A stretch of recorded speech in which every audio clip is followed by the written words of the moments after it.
Hello hello hello hello hello hello hello hello hello hello friends, good morning. कैसे हो आप लोग? क्या आप लोग मुझे सुन पा रहे हो?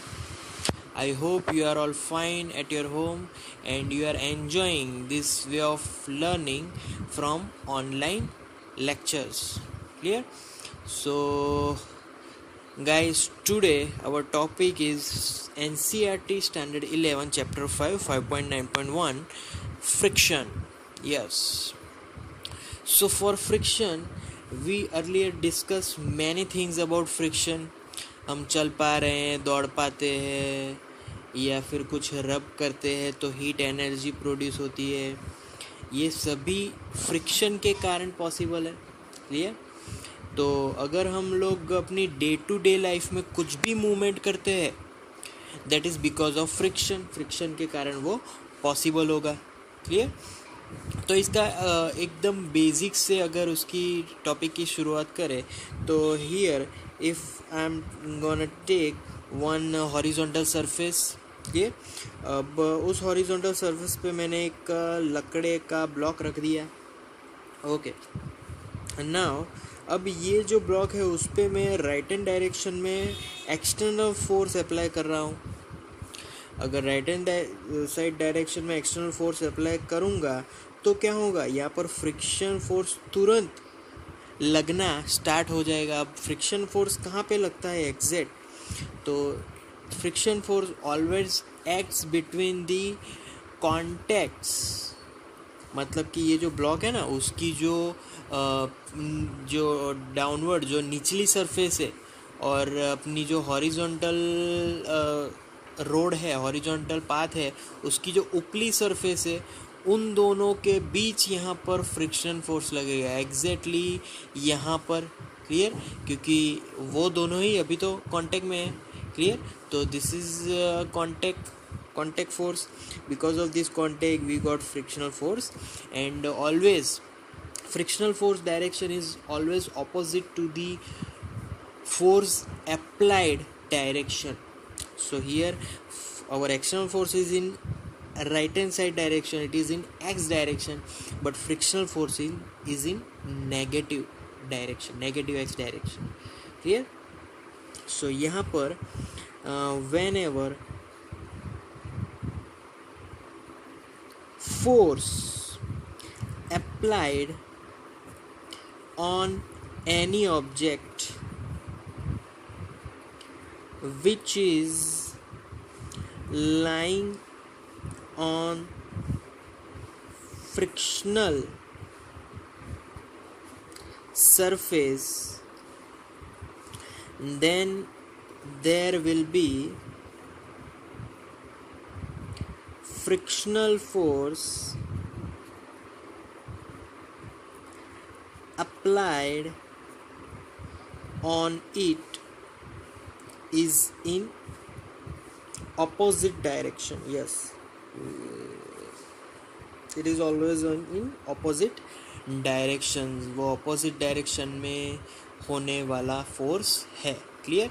ओके, अब हम लोग इसको बहुत ही अच्छी तरीके से समझने वाले हैं। कैसे? तो यहाँ पर हम लोग जिस फोर्स की भी बात कर रहे हैं वो फोर्स कौन सा फोर्स है? That is called static friction. अब ये स्टैटिक फ्रिक्शन क्या है? तो स्टैटिक फ्रिक्शन में जब कभी भी एक्सटर्नल फोर्स लगेगा तो वो कभी भी मोशन में नहीं आएगा। तो जब तक कि ऑब्जेक्ट मोशन में ना आए तब तक ऐसा कहा जाता है कि वो स्टैटिक फ्रिक्शन के अंडर में है। क्लियर? तो static friction symbol that is F S is equal to mu S into N. अगर हॉरिजॉन्टल, अगर हमारी जो सरफेस है वो पर्टिकुलर हॉरिजॉन्टल है और उस पर हमने ऑब्जेक्ट रखा है तो this formula becomes mu S into M G, because we know that the अगर हॉरिजॉन्टल पे वो एट रेस्ट पे है तो normal force is equal to weight of that object. Clear? तो that will be static friction. अब यहाँ पर म्यू एस की पहले बात करते हैं। Mu S, what is mu S? It is the coefficient of static friction. वो तो कोएफिशिएंट है भाई स्टैटिक फ्रिक्शन का। क्लियर. और n, what is n? n is a normal force acting perpendicular, yes, perpendicular to the surface. Clear. So अगर हम लोग यहाँ पर स्टैटिक फ्रिक्शन की बात करें तो ये स्टैटिक फ्रिक्शन बहुत ही एडजस्टेबल फोर्स है. कैसे एडजस्टेबल है?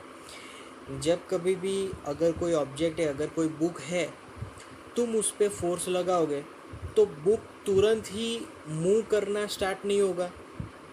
क्या होगा कि जब तक बुक पे इनफ फोर्स नहीं लगेगा तब तक वो हिलने वाली नहीं है.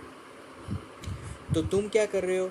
सपोज कि मेरे पास ये एक पैड है, तो उस पर मैंने ये यहाँ से फोर्स लगाया. क्लियर. तो ये फोर्स तो मैं लगा रहा हूँ बट ये मूव नहीं कर रहा. दैट मीन्स कि एक और फोर्स है कि जो मेरे एक्सटर्नल फोर्स से भी उसको अपोज कर रहा है. तो वो फोर्स की direction exactly opposite to my force. Clear. तो ये पूरा एडजस्टेबल है कि जब तक कि मैं ज़्यादा फोर्स ना लगा पाऊँ कि जिससे ये ऑब्जेक्ट मूव कर पाए, तब तक वो फोर्स लगता रहेगा. अगर मैं कम फोर्स लगाऊंगा तो स्टैटिक फ्रिक्शन भी कम लगाएगा. अगर मैं थोड़ा ज़्यादा फोर्स लगाऊंगा तो स्टैटिक फ्रिक्शन भी ऑपोजिट डायरेक्शन में थोड़ा ज़्यादा फोर्स लगाएगा. थोड़ा ज़्यादा तो वो भी थोड़ा ज़्यादा लगाएगा. तो ये एडजस्ट कर रहा है. तो I can write that the static friction is adjustable force. Clear. So ये पूरा एडजस्टेबल फोर्स है. बट अगर मैं फोर्स को बहुत बढ़ा दूँ, मेरा जो फोर्स है एक्सटर्नल फोर्स को बहुत बढ़ा दूँ, तो ये फिर मूव करेगा. Clear. We know it. Okay. So यहाँ पर whenever I applying force from the outside, from externally, what is the acceleration of the object, of the block? तो एक्सेलरेशन की फॉर्मूला क्या होगी? तो यहाँ पर थोड़ा चेंज होगा and that formula becomes now external force minus static friction upon m. Clear. पहले जब ऑब्जेक्ट मोशन में आता था तो acceleration formula force upon mass था. बट यहाँ पर दो फोर्स लग रहे हैं, दोनों अपोजिट है, तो पहले तो मुझे यहाँ पर दोनों का सब्ट्रैक्शन करना पड़ेगा divide by mass of that object, तब मुझे एक्सेलरेशन मिलेगा. Clear. So this is the resultant acceleration of our object. Okay. So this is all about static friction. हमें पता चल गया कि भाई स्टैटिक फ्रिक्शन कब तक लगेगा. भाई जब तक भी हमारा ऑब्जेक्ट रेस्ट पे होगा तब तक. सो यहाँ पर उसकी जो मैक्सिमम वैल्यू है, अगर उसकी बात करें तो F S maximum will be less than mu S N. Clear. जब तक कि मोशन में नहीं आता तब तक. So mu S N is greater than F S maximum. So but now whenever object comes into the motion, fs value will be slight decreases. क्या होगा कि वो थोड़ा डिक्रीज हो जाएगा. जब मोशन में आएगा ना तब हमारा एक्सटर्नल फोर्स बढ़ गया तो fs थोड़ा डिक्रीज हो जाएगा पहले से. क्लियर. तो एक पर्टिकुलर वैल्यू में मिल जाएगी कि भाई स्टैटिक फ्रिक्शन यहाँ तक है, उसकी वैल्यू यहाँ तक मैक्सिमम है. बट जब भी वो मोशन में आएगा तब थोड़ा कम हो जाएगा. अब हम लोग बात करेंगे कि भाई हमारा जो ऑब्जेक्ट है वो मोशन में पूरी तरीके से आ चुका है, तब क्या होगा? तब होगा काइनेटिक फ्रिक्शन. यस. तो काइनेटिक फ्रिक्शन मतलब whenever object comes into complete motion, kinetic friction will be there. Yes.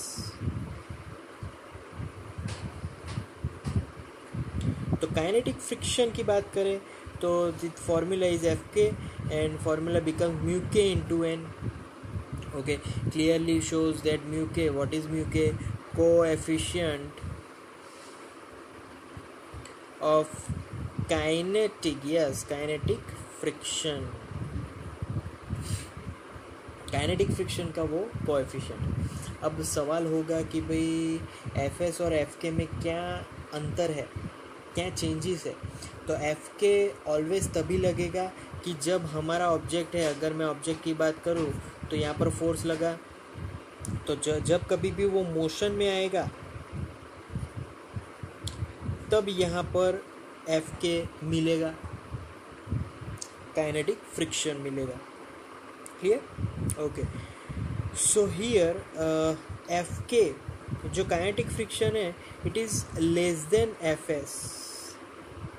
Static friction always more than kinetic friction, या फिर कोएफिशिएंट से भी उसको जस्टिफाई कर सकते हैं, क्योंकि if we put the formulas into this equation then formula become mu k n less than mu s n, so n will be cancelled out, so answer will be mu k less than mu s. So mu s will be more than mu k, so coefficient of static friction will be more than kinetic friction. Clear? So that is the kinetic friction formula for this particular examples. Now, so again we are comes to the acceleration of an object. So in the kinetic friction, what is the acceleration? A formula, again external force applied minus kinetic friction upon m. So this is the complete resultant acceleration, complete net acceleration, I can say net acceleration of object. Clear? वो पूरा एक net acceleration हो चुका है. Okay. So if from the formula of here F minus F S upon M, if my external force will be zero, then what happens to the acceleration? So now our new acceleration, my new acceleration will be minus fs upon m, and this acceleration is exactly opposite direction to the external force which we apply in the direction. Clear? So ये एक retardation हो चुका है हमारे motion के लिए, क्योंकि external force जिस डायरेक्शन में मैं अप्लाई कर रहा था उसके एग्जैक्टली ऑपोजिट डायरेक्शन में ये एक्सेलरेशन मिल रहा है. So that's why I have to call this acceleration is as retardation. Clear? तो यहाँ पर सिमिलर, बट यहाँ पर अगर फोर्स जीरो हो जाएगा तो कोई मोशन नहीं रहेगा. अगर कोई मोशन नहीं है तो F K will be zero, then there is acceleration will also be zero. So इस पर्टिकुलर एग्जाम्पल में acceleration will be zero when there is no external force applied to that object. Clear? Okay, so that's all for today guys. That's the static friction and kinetic friction. Thank you so much to listening to my video lectures till the end. That means lot to me. Thank you very much.